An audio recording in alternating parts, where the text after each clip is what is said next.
All right, let's get it rolling, man. Darrick, great news you received a couple days ago. Let's go over that and what kind of emotions. Once when you get the call, but when you get that paperwork, that's when it really kicks in. Do you think? Like when you put that pen to the paper? Um, well, I think it actually kicked in like that night that I got the call. It was kind of I had an adrenaline dump a little bit. It was my manager called me and was like, "Hey, Sean Shelby reached out, but everything. We're in the UFC." But he was like, "Well, it's not 100% sure, but I knew it was around dinner time, so I want you to grub up, and call you right back when he finalizes it." And I'm like, "Damn!" So like for like 30 minutes, Sean didn't message him back for like 30 minutes, and so like I was pacing back and forth, screaming, but still on the like not knowing what. So I was just on a whole nother level at that point. But yeah, I think that's when it kicked in. But it kicked in like the next day when I was like, "Oh, it's real. All right, it's time to get to work." You know what I mean? So yeah. Well, man, those 30 minutes or so, man, must have been a hectic. They were probably the most nervous you've ever been in your life, huh? Yeah, because you never know how fast they move. You never know if like we missed it, even though it was like only like 15 minutes of like the email and the text and all that stuff. You never know, like you just don't know. So it's like, oh Yeah. shit, what if you offer to somebody else? What's going on? So, Yeah. but yeah, it all panned out. It was the longest and best 30 minutes ever, probably. The last time we spoke was before your Contender Series fight, and you were telling me like in 2018, you're kind of rethinking the path of your career. You're like, maybe I might not continue, but you still continued on and you kept pushing. 34 fights in, man, you get your shot. What does that signify for you up to this point about your career? Man, it's how it was wrote, like I've had ups and downs in my career, and I feel like, this is just the beginning. 34 fights in, but I've been up and down. I've been around. I've paid my dues in this sport. I've trained a lot of places. I've traveled. I've cornered. I've coached. I've done everything. It's a good testament to that hard work does pay off, and just trust the process no matter what happens. The ups and the downs, just stay on the grind. And that's what I've always done. But, as you get older and you get more fights, and for me, I'm, after the Contender Series fight, it's like, damn, where do we go from here?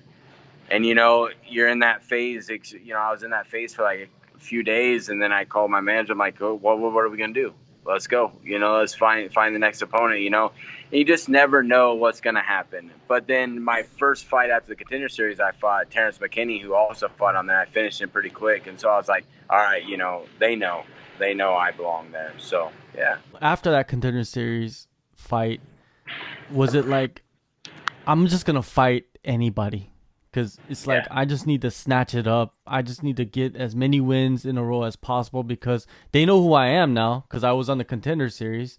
So Yeah. let me try to get my foot in the door by just winning and finishing everybody. Because two performances, man, pretty impressive. Those two performances. Yeah, and that's the thing. I've always been one that I'll fight wherever, whoever, if it makes sense. So as far as that, it was like, all right, let's get going. Let's find the next biggest. Let's find the UFC vets. Let's find whoever that we need to fight. Let's go. And so, and I feel like against Herbert Burns, I did perform. I just kind of got like in that transition, he missed like 3 or 4 submissions in that first 2 minutes, and I'm like, this dude cannot. I'm not going to get submitted here.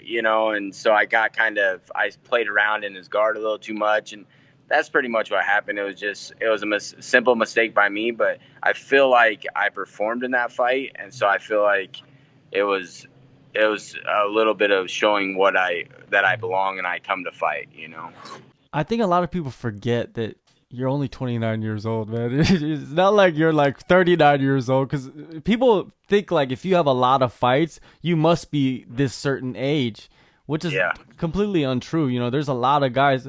For example, like a Gegard Mousasi, man. That guy he had a lot of fights at a young age. So and look what he's been doing, throughout his Yeah. career. So I kind of expect some of that from you, you know what I mean? Like, because you have all this experience against great talent to get in there and get have a big impact immediately. Is that what your focus is? Yeah, and that's what I feel like. I feel like the vet status, I'm coming in and I've fought tougher people than all these guys that are in the UFC and that have fights, that have won fights in the UFC. And I feel like I've fought tougher competition outside of the UFC than they have inside the UFC. And so that's just going to be another thing that, another feather in my cap, when I'm out there and I'm starting to make my mark in the UFC. I feel, and taking this fight on short notice, I feel the same way. I feel like I'm not new to this situation. I took a fight against Clay Collard, a year and a half ago on 4 days notice in Vegas, up weight class, so this ain't something new to me to take a fight on short notice, and it's on the biggest stage that it can be on. So, how many fights have you taken on short notice? Because it seems like you're a guy that will just step in at like 2 weeks out, 1 week out, and just say, let's do it. Well, and that's the crazy part is I'm undefeated short notice, and I've probably taken I'm 34 pro fights. I've probably taken, I would say, six probably fights within 3 weeks at least. So 6 or 7. So I'm not new to this situation. So it's familiar territory, and with the experience that I've had over the years, I feel like I belong. I'm not going to go in there like, oh, we're in the UFC. No, I belong in the UFC. I've been saying this for years. So let's go, Yeah. Well, your last fight was in December, not too long ago. So what have you been doing since that December fight? Have you been, traveling around? Because I know you like to move around a lot. Or have you been at home just grinding out? Yeah, I've just been at home, doing my thing, doing my gym, pretty much staying consistent. I'm in the gym every day, no matter if I have a fight coming up or not. I practice, for 2 hours a day, whether I'm training camp or not, and then I go to my gym and that I own, and I coach my own team that I practice with and drill, and maybe not as hard as I would if I was in camp, but I stay active all the time. So yeah, I mean, I'm always active. I haven't left yet, but to go camp anywhere, because there was no fights on the table or nothing. I was actually, crazy enough, I started a camp last week for the UFC Lincoln because I knew they were coming and I was going to be ready. And so I started 8 weeks out just so just coming a little early, Yeah. So yeah, man, it all works out. But yeah, having your own team that you coach, man, that's a big burden in some ways, but I guess it's helpful for you to kind of keep your mind sharp when you're not focused on a fight. Yeah, and I feel like I learned just as much from coaching as I do from practice, learning from somebody else. I feel like that too. And that's where I'm at right now. I'm setting up an event because 12 miles, or I see 17 miles from my hometown where I coach my guys, we're throwing an event here. And so we're out here setting up and doing all that stuff. I have like 8 or 9 guys on the cards, including my 2 little brothers. So, Oh, your 2 little brothers are fighting pro? No, they're both amateur. My middle brother is this will be his last amateur fight. He's like 9-2, I think. And then my littlest brother is 21, and yeah, he's on his 12th amateur fight too. So wow, experienced already. What weight classes do they fight in? One fight's at 170 and one fight's at 145. So damn, must have been a crazy household growing up with you guys.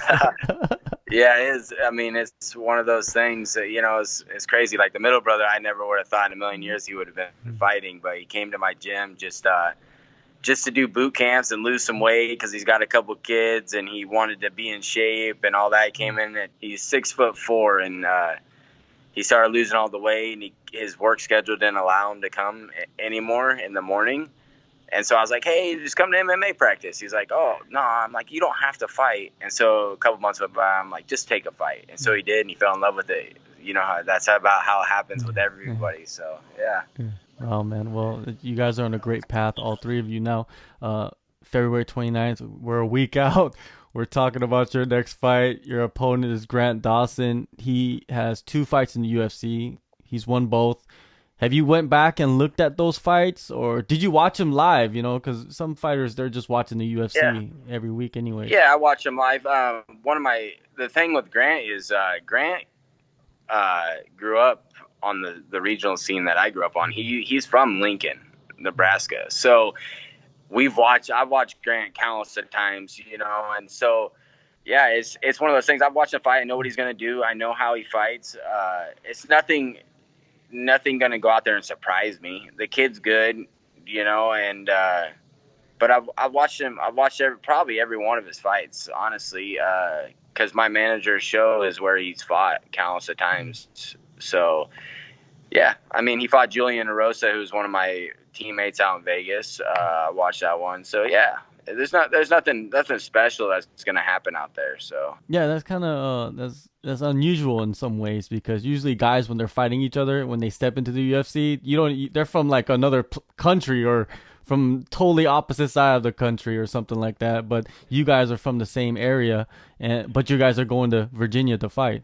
yeah, and it's crazy because the fight had been talked about before he'd gotten the UFC a few times. Just been talked about, and people, fans or whatever have talked about it and said that, and I'm like, yeah, if that's gonna happen, that'll happen on the big stage. He was like 11-1 or whatever. I was like, yeah, if it's gonna happen, it should happen in the UFC. So it's crazy that stuff's going on, and that's the fight that's gonna happen. And yeah, it's always floated around anyway. So why not go fight it in the UFC? So Then what are you expecting out of yourself?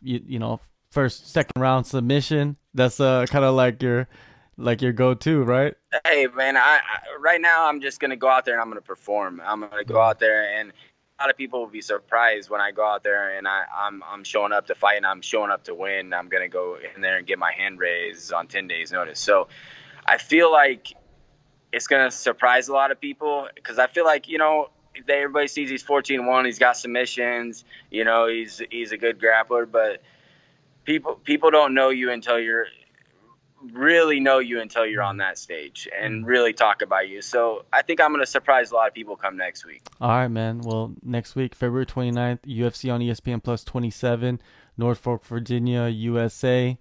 Darrick, thank you so much, man, for the time. Enjoy the fight. Have fun. Good luck on the fight. Have good luck on your event that you're doing later tomorrow or whatever. And Yep. yeah, man, we'll speak soon. Thank you, man.